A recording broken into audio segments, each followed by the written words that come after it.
Hi hello welcome to our channel. నేను మీసిరి.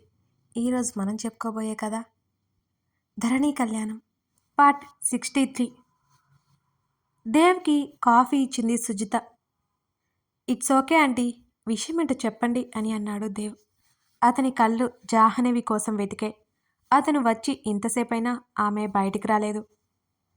అతను ఆ రోజు ఆమెని తిట్టిన దగ్గర నుంచి కనపడలేదు జాను. ఈ పాటికి ఆఫీస్ నుంచి ఎప్పుడో వచ్చేసుంటుంది, ఎందుకు ఇంకా బయటికి రాలేదు అని దేవ్ ఆలోచిస్తున్నాడు. నీతో ఒక విషయం చెప్పాలి దేవ్, అంతకంటే ముందు నిన్ను ఒక విషయం అడగాలి అని అంది సుజిత. చెప్పండి ఆంటీ అన్నాడు చూపు తిప్పుకొని దేవ్. జాను మీద నీ అభిప్రాయం ఏంటి అని సూటిగా చూసింది దేవుని. దేవ్ ఆశ్చర్యపోయాడు ఆమె మాటలు విని. సమాధానం ఇవ్వలేదు. ఏమైందంటీ అని అడిగాడు. దేవ్ చెప్పు బాబు, జాను మీద నీ అభిప్రాయం ఏంటి దీనంగా అడిగింది ఆమె. ఫ్రెండ్ అన్నాడు దేవ్. నా కూతురు మీద ప్రేమ లేదా అని అడిగింది ఆవిడ. మీకు ఇదివరకే చెప్పాను కదా ఆంటీ అని మొహమాటంగా చెప్పాడు దేవ్. చెప్పావు దేవ్, ఆ రోజు నేను నిన్ను ఇదే ప్రశ్న అడిగినప్పుడు నీ కళ్ళల్లో కంగారు లేదు, సూటిగా చెప్పేశావు. జాహ్నవి నాకు కేవలం స్నేహితురాలు మాత్రమే, అంతకంటే ఇంకే అభిప్రాయం లేదని. కానీ ఈరోజు నువ్వు అలా చెప్పలేకపోతున్నావు. నీ కళ్ళలో కాన్ఫిడెంట్ నాకు కనబడడం లేదు. జాను మీద నీ అభిప్రాయం మారిందా, లేక నా దృష్టి తప్పుగా ఉందా అని సూటిగా చూసి అడిగింది సుజిత. అదేమీ లేదా ఆంటీ, జాను మీద నాకే అభిప్రాయం లేదు, కేవలం ఫ్రెండ్ మాత్రమే అని అన్నాడు దేవ్. చూడు దేవ్, నువ్వు జానీని ఎందుకు కాదనుకుంటున్నావో నాకు తెలియదు, కానీ అది మాత్రం నిన్ను పిచ్చిగా ప్రేమిస్తోంది.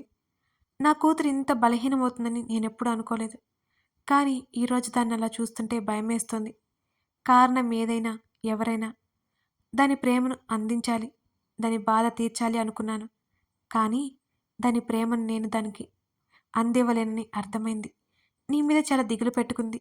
ఒక్కసారి తనకు అర్థమయ్యేలా చెప్పి వెళ్ళిపో. ఈ ఒక్క సాయం చేయదేవ్, నిన్ను ఎప్పుడు ఇంకేమీ అడగను. నా కూతురిలా దీనంగా ఉంటే నేను చూడలేకపోతున్నాను. నాకు ఉన్నది అదొక్కటే. ఏదో ఒకటి చేసి నీ మీద ప్రేమ నుంచి విముక్తి కలిగించు దేవ్ అని సుజిత చెప్తుంటే ఆమె చెప్పేది వింటున్నాడు దేవ్. నా కూతుర్ని కొట్టో తిట్టో దారిలో పెట్టుకోవచ్చు, కానీ నేను అలా చేయను. దాని తల్లినే కాదు, స్నేహితురాల్ని కూడా నేనే. అందుకే నీకు కాల్ చేశాను. 2 రోజుల నుంచి ఈ లోకంలోనే లేదు. సరిగ్గా తినట్లేదు, నిద్రపోవట్లేదు. ఒకసారి తనతో మాట్లాడి నీ ఆలోచనల నుంచి తప్పుకునేలా చేయి. ఇక నిన్నెప్పుడు మమ్మల్ని చూడమని మాట్లాడమని చెప్పను. నీతో ఇదంతా మాట్లాడడానికి కారణం ఏంటంటే నీ వ్యక్తిత్వం అని అంటున్న ఆమెనే చూశాడు తల ఎత్తి. అవును దేవ్, నీ వ్యక్తిత్వం నాకు నచ్చింది. ఒక అమ్మాయి ప్రేమ అని వెంటపడుతుంటే ఈ రోజుల్లో కాదు అనేవాళ్ళెవరు? అక్కడే నువ్వేంటి నాకు తెలిసింది. నా కూతురు గురించి నాకే చెప్పి నా కూతురు సంతోషంగా ఉండేలా నువ్వు తాపత్రపడ్డావు. ఒక స్నేహితుడిగా చెప్పావనుకున్నాను. అక్కడ నీ వ్యక్తిత్వం నాకు మొదట తెలిసింది. నీ గుణగణాలు నాకు అర్థమయ్యాయి. ఎన్నోసార్లు అనుకున్నాను నీకు కూడా జాను నచ్చితే ఇద్దరికి పెళ్లి చేసేద్దామని. నీకు జాని మీద ఎటువంటి అభిప్రాయం లేదని చెప్పిన తర్వాత కూడా నాకు వచ్చిన ఈ ఆలోచన మంచిది కాదే అని అనుకున్నాను. ఇప్పుడు అదంతా వద్దు దేవ్. జానుని కాస్త మామూలుగా చేసి వెళ్ళు. సున్నితంగా నచ్చచెప్పు. దాని తల్లిగా నిన్ను వేడుకుంటున్నాను అని జీరబోయిన స్వరంతో అన్నది సుజిత. ఆంటీ ఏంటా మాటలు, నేను మాట్లాడతాను అంటూ జాను ఎక్కడ అని అడిగాడు. గదిలో ఉంది అని అంది సుజిత. మెల్లిగా జాను గది వైపు అడుగులు వేశాడు దేవ్. తలుపు తీసుకుని లోపలికి వెళ్ళాడు. జాను బెడ్ మీద పడుకుని ఉంది, నిద్రపోతోంది అనిపించింది అతనికి. మెల్లిగా ఆమె బెడ్ దగ్గరికి నడిచాడు. ఎటో చూస్తూ కన్నీరు కారుస్తుంది. ఆశ్చర్యపోయాడు ఆమెను అలా చూసి. అతని గుండె కలుక్కుమంది అనిపించింది. జాను, ఎందుకు అతని గొంతు వణికింది. ఉలిక్కిపడి చూసింది జాహ్నవి. దేవ్ కనిపించాడు ఎదురుగా. వెంటనే బెడ్ మీద నుంచి దూకినట్టుగా దిగింది. దేవ్ దగ్గరికి గబాలను నడిచింది జాను. దేవ్, నువ్వు వచ్చేసావా? నా కోసం నువ్వు వస్తావని తెలుసు. కన్నీటితో నవ్వుతూ అతని ముఖమంతా ముద్దులు పెట్టేసింది జాను. అతను తేరుకోలేకపోతున్నాడు ఆమె ప్రేమ సంద్రం నుంచి. ఆమెను ఆపాలి అనే ఆలోచన కూడా రావట్లేదు అతనికి. వెంటనే అతని గట్టిగా హత్తుకుంది జాను. అతని మెడ చుట్టూ చేతులల్లేసి గట్టిగా ఏడుస్తుంది జాహ్నవి. సుజిత గది కాస్త దూరంగా ఉండడంతో ఆమెకి జాను ఏడుపు వినిపించలేదు. దేవ్, చాలా భయమేసింది దేవ్. నువ్వు నన్ను ముఖం చూపించొద్దని అన్నావు కదా, అందుకే నేను నీ ముందుకు రాలేదు. నువ్వే వస్తావని ఎదురు చూస్తూ ఉన్నాను. నా కోసం వచ్చినందుకు చాలా చాలా సంతోషంగా ఉంది దేవ్ అని కొంచెం దూరం జరిగి అతని ముఖాన్ని చేతుల్లోకి తీసుకుంది జాను. మాట్లాడు దేవ్, నా కోసమే కదా వచ్చావు అని అతనికి దగ్గరగా ఉండి అడుగుతోంది జాహ్నవి. అతని మెదడు స్తబ్దుగా అయిపోయింది. ఏమి మాట్లాడాలో అర్థం కాక జాహ్నవిని చూస్తుండిపోయాడు దేవ్. నా కోసం కదా వచ్చింది, చెప్పు వణికే గొంతుతో అడిగింది జాను. మాట్లాడలేదు దేవ్. అతని ఆలోచనల్లో అతనున్నాడు. దేవ్ అంటూ అతని చెంప మీద చేయి వేసి అడిగింది జాను మరలా. ఆమె వైపు చూపు తిప్పాడు. ఏడుస్తూ ఉన్న కళ్ళు, ఆమె ముఖంలో ఆతృత, అన్నిటికంటే మించి అతనంటే అంతులేని ప్రేమ కనబడుతున్నాయి అతనికి.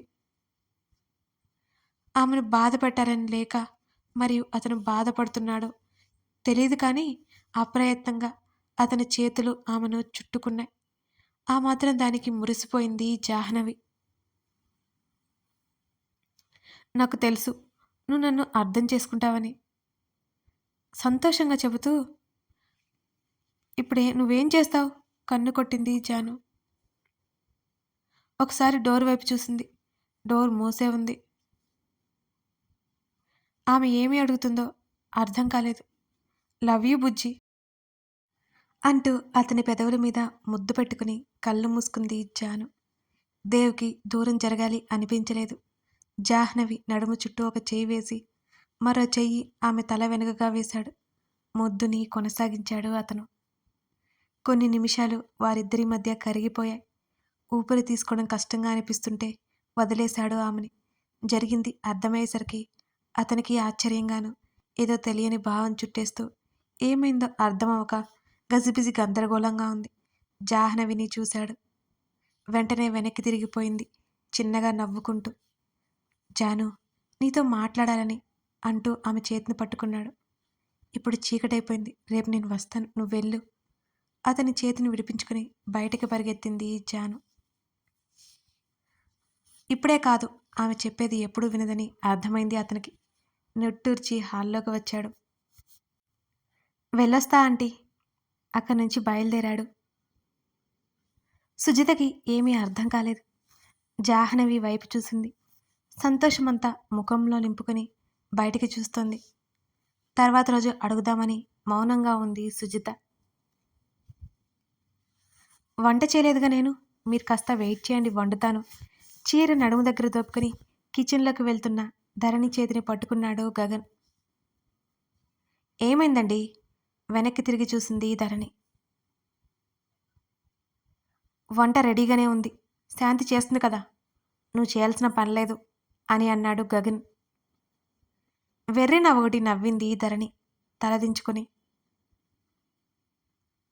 ఏమైంది అంటూ ఆమె వైపు అనుమానంగా చూశాడు. అది శాంతిని నేనే వెళ్ళిపోమని చెప్పాను అని అంది పక్కా చూపులు చూస్తూ. సీరియస్గా చూశాడు గగన్ ఆమె వంక. వెర్రి నవ్వు నవ్వుతూ భయంగా ముఖం పెట్టింది ధరణి. ఆమె వైపు అడుగులు వేశాడు గగన్. 10 నిమిషాలు కంగారు ప్లస్ భయంతో కలిపి చెప్పింది వెనక్కి వెళ్తూ. ఆమె నడుం దగ్గర దొప్పున చీర కొంగు తీసి ఆమె బుగ్గని గట్టిగా లాగాడు గగన్. నొప్పితో కెవ్వున అరిచింది ధరణి. ముఖం చిట్టించి చూశాడు ఆమెని. మీరు కొట్టి బుగ్గలు బూరెలయ్యాయి, మళ్ళీ గిల్లితే నొప్పి ఉండదా? మూతి ముడిచింది ధరణి.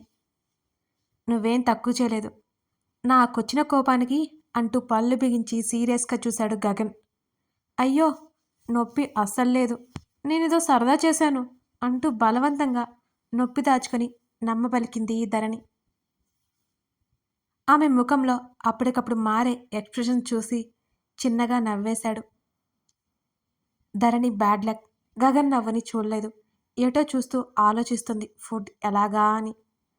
అతని నవ్వుని చూస్తే ఆమెకి ఆ టెన్షన్ ఉండేది కాదేమో. ఈనో ధరణి క్రాక్ నన్ను తింగరతనం అంటారు కదా, దానికి ఎన్ని పేర్లు ఉంటే అవన్నీ నీకు సరిగ్గా సెట్ అవుతాయి అని అన్నాడు గగన్. అప్పటి వరకు అతనేదో సీరియస్ మ్యాటర్ చెప్తున్నాడనుకుని మౌనంగా వింటున్న ధరణికి అదే మాటలు పూర్తిగా అర్థమై ముఖం తిప్పేసింది. డిన్నర్ రెడీగా ఉంది పదా. ఆమెతో పాటు డైనింగ్ హాల్లోకి నడిచాడు. అవునా, ఎలా అని అడిగింది. ఎలా ఏంటి, శాంతి ఉంది కదా, తనని వెళ్ళిపోమని చెప్పాను కదా, ఈ వేస్ట్ డిస్కషన్ ఆపి డిన్నర్ చేద్దాం పదా అన్నాడు విసుక్కుంటూ. ధరణి మూతి తిప్పుకొని అతనితో పాటు డైనింగ్ హాల్ దగ్గరికి నడిచింది. హ్యాండ్ వాష్ చేసుకుని కూర్చున్నారిద్దరు. ప్లేట్లో భోజనం వడ్డించింది. నేను తినిపించినా అని అడిగింది అతని వైపు ఆశగా చూస్తూ. నో అన్నాడు స్పూన్ తీసుకుంటూ. ఇంకా కోపం పోలేదా మీకు? తినిపిస్తాను ప్లీజ్, క్యూట్గా ముఖం పెట్టి అడిగింది ధరణి. విసిగించకుండా తిను అన్నాడు. అతని ఇంటెన్షన్ ఆంకేం తెలుసు అసలు. ఇంకేం మాట్లాడకుండా తను తినడం మొదలుపెట్టింది. 2 రోజులుగా సరిగ్గా తినకపోయేసరికి ఆకలితో పాటు అతను దగ్గరున్నాడనే ఆనందం ఆమెలో. అతన్ని చూస్తూ తినడం మొదలుపెట్టింది ధరణి. ఒకసారి ఆమెను చూసి తినడం కొనసాగించాడు అతను కూడా. ధరణి చూపులు గగన్ని బాగా డిస్టర్బ్ చేశాయి. తర్వాత చెప్తాను ఈ పని అనుకున్నాడు ఆమెనే చూస్తూ. తినేసి టీవీ పెట్టి హాల్లో కూర్చున్నాడు. గిన్నెలు సర్దేసి తను రూమ్కి వెళ్ళిపోయింది, ధరణి ఫ్రెష్ అయిపోవడానికి అన్నట్టుగా.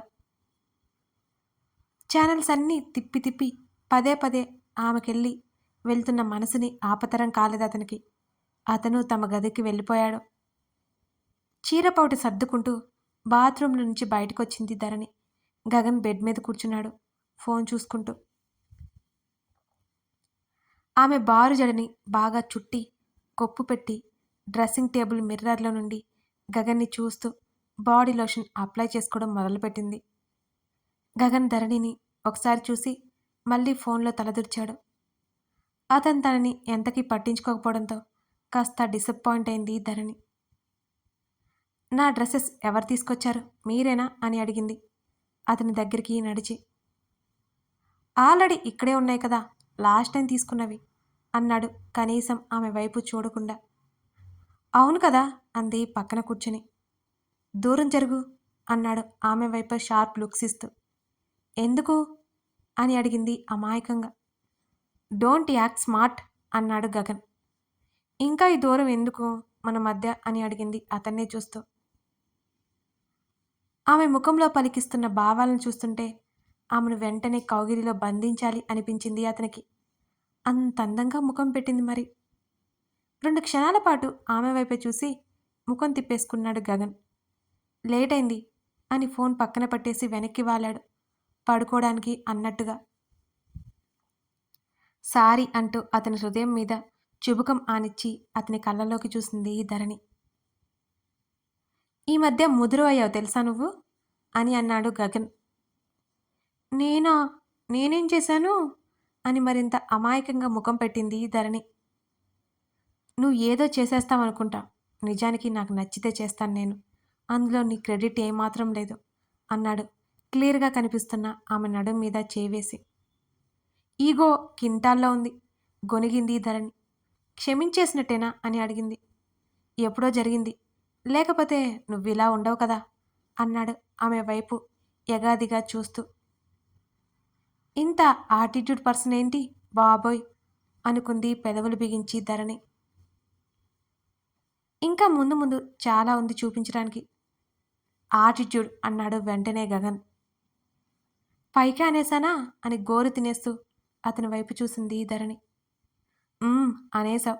చిట్టి చిట్టిగా ఉన్న ఆమె నడుము మడతల్ని సవరించాడు. మత్తు ఆవహించింది ఆమె శరీరంలో. అతని హృదయం మీద తలవాల్చింది ధరణి.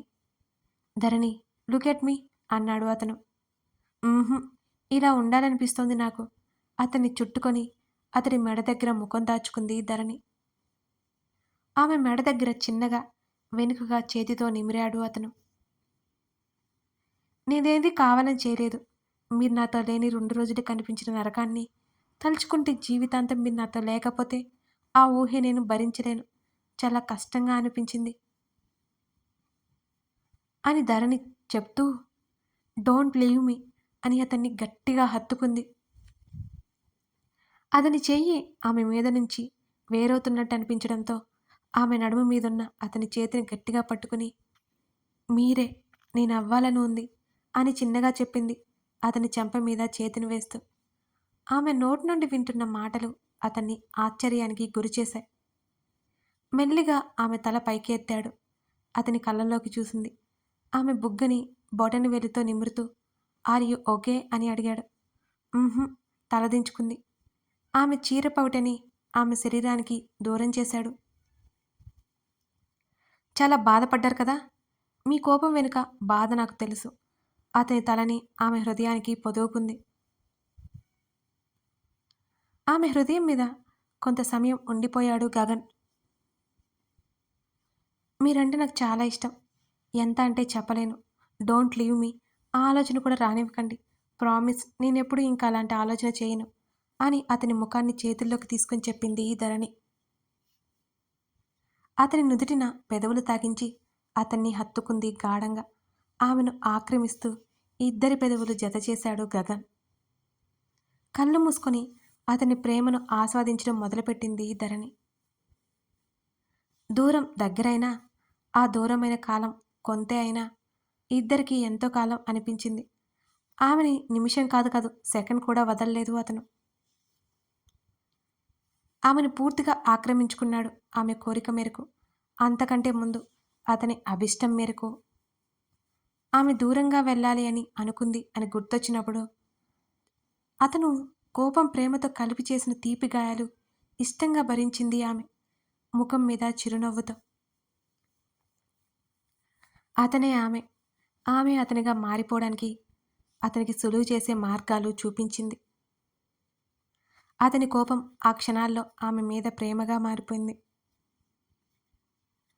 ఆమె అనాచ్ఛాదిత వీపు మీద తలపెట్టుకుని ఆమెను చుట్టుకుని కళ్ళు మూసుకున్నాడు గగన్.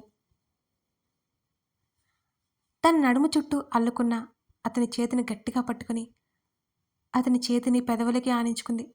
బ్లాంకెట్ పైకి లాక్కుని నిద్రలోకి జారుకుంది ధరణి. కథ కొనసాగుతోంది. ఇక మన గగన్ ధరణి సెట్ అయిపోయారన్నమాట. దేవ్ జాహ్నవి ఆల్మోస్ట్ సెట్ అయినట్టే ఉన్నారు. ఇక మిగిలిన జంట సూర్యదాత్రి సంగతేంటో చూద్దాం. ఈ కథ నచ్చితే లైక్ చేసి కామెంట్ చేయండి. మీ లైక్స్ నాకు ఎంతో ముఖ్యమండి, మర్చిపోకండి. అలాగే కొత్తగా వచ్చిన వాళ్ళు ఉంటే సబ్స్క్రైబ్ చేసుకోండి. Thank you.